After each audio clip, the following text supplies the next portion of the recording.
Let's go over the most important parts of the Unity editor interface and how we work with our Unity projects. By default, we have the same windows open.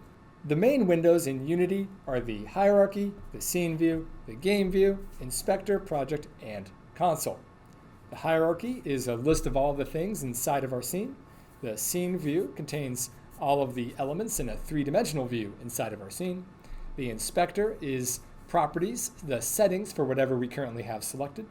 The project window contains files and the folders for those files. And the console window is where you get to see the warnings and errors for when everything goes wrong. So here we have our cube. I can see it in my hierarchy, the third option here. And if I select it, it will highlight in the hierarchy, but it will also highlight in the scene view. I can click on the cube in the scene view, and it will also highlight in the hierarchy. It's the same cube. Next, the inspector. The inspector is what we call a context-sensitive menu. Whenever I select a game object, the inspector will change to show whatever we have visible. If there are no game objects selected, it'll be empty. So here I can select my cube, and I get all of my cube settings. But if I click off into nothingness, I have nothing. The inspector also shows us our assets.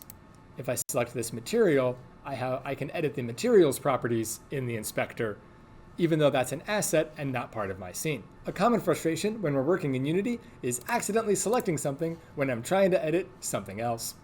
Lastly, we have the project window.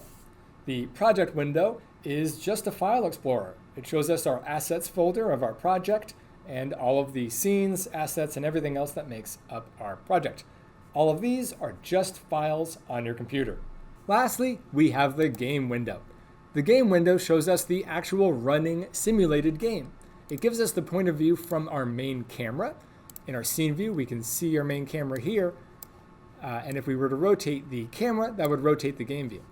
We can always sort of change our point of view in the scene view, but we can't always change it in the game view because it is just showing us what the camera can see. When we go into play mode, by selecting the play button up top or the Control P shortcut, that will automatically open the game window, which is convenient.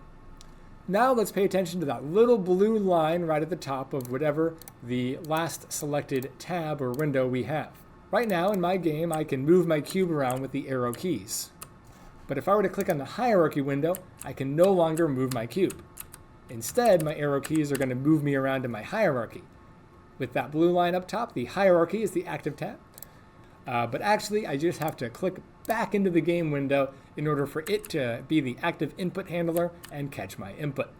It's a really unfortunately common mistake to accidentally click off of the game window and then feel like, oh no, my cube isn't moving anymore, my game is broken. Then you go back to your code and you're trying to figure out what's not working. And the solution was you just had to click once into the game window.